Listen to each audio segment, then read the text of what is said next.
तो बेसिकली हमने देखा हुआ था कि ब्रिटिश ने अपना पावर जो है subsidiary alliance, power, policy of annexation और डॉक्ट्राइन ऑफ लैप्स के थ्रू जो है अपना पावर ऑन जो है इंडिया पे वो डेवलप किया हुआ था या ग्रो किया हुआ था। ठीक है, तो हम देखेंगे सब्सिडियरी अलायंस क्या होता है।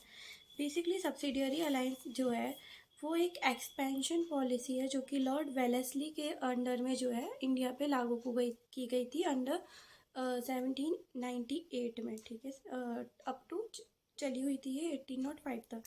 सो बेसिकली सब्सिडियरी अलायंस एक तरीके का समझौता था जो कि इंडियन रूलर्स या जो एक किंगडम का रूलर था राजा और उसके और ब्रिटिश कंपनी के बीच में होता था। उस अलायंस की, उस ट्रीटी की जो है कंडीशंस ये थी कि जो इंडिया के मतलब जो किंगडम का रूलर था वो अपने मेंटेनेंस में कोई आर्मी नहीं रख सकता, अपनी खुद की आर्मी नहीं रख सकता, उसको एक ब्रिटिश आर्मी जो है अपने अंडर में रखनी पड़ेगी।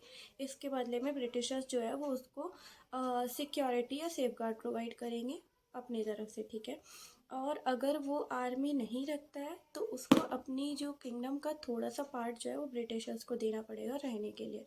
ठीक है, थर्ड पॉलिसी ये थी कि उनको जो है वो किसी भी अदर रूलर के साथ में क्या कहते हैं समझौता नहीं कर सकते हैं या फिर किसी तरीके का वॉर भी नहीं कर सकते हैं, चाहे वो पॉलिटिकल हो या इकोनॉमिक हो, किसी भी तरीका का वॉर या फिर समझौता नहीं कर सकते हैं। और चौथा ये था कि उनको अपने कोर्ट में जो है ब्रिटिश ऑफिशियल्स को रखना पड़ेगा। ठीक है, ब्रिटिश ऑफिशियल्स कभी भी किसी भी तरीके से जो है उनके किसी भी मतलब नियम कानून पे या आदेश जो भी राजा ने दिया उसके ऊपर चेंज कर सकते हैं। ठीक है, या वो जो है उनके अंडर में ही मेन पावर आती थी ब्रिटिशर्स के अंडर में। ठीक है, वो किसी भी तरीके से जो है उनके इंटरफेयर कर सकते थे किसी भी अफेयर में, लाइक इंटरनल अफेयर हो उनके खुद के महल का या फिर उनके किंगडम का इंटरनल अफेयर हो।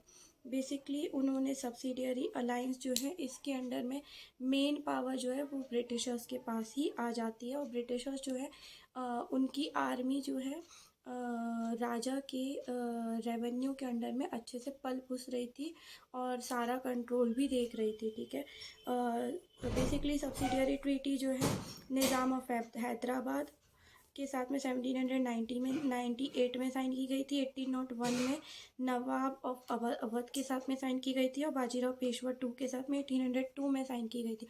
और बहुत सारे राजपूताना चीफ भी थे जिन्होंने ये एक्सेप्ट की थी। इसके बाद पावर ऑफ एनेक्सेशन आया था, उसमें भी जो है मेन पावर जो है वो इनके हाथ में ही थी, चाहे वो सोल्जर्स की हो या किसी भी तरीके से हो। ठीक है, और फिर आया था डॉक्ट्राइन ऑफ लैप्स जो कि लॉर्ड डलहौजी ने लागू किया होता, जिसके अंडर में जो पॉलिसी ये कहती थी कि जो भी रूलर है अगर उसकी डेथ हो जाती है तो उसका गोद लिया हुआ बच्चा या कोई भी अदर पर्सन जो है वो तख्त में नहीं बैठ सकता है, रूल नहीं कर सकता है।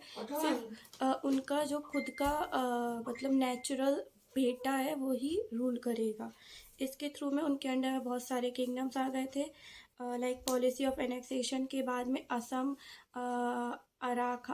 Assam, Arakan, north eastern regions और नेपाल और बुर्मा के जो है कुछ राज्य जो है उनके अंडर में आ गए थे। ठीक है, और सिंध भी।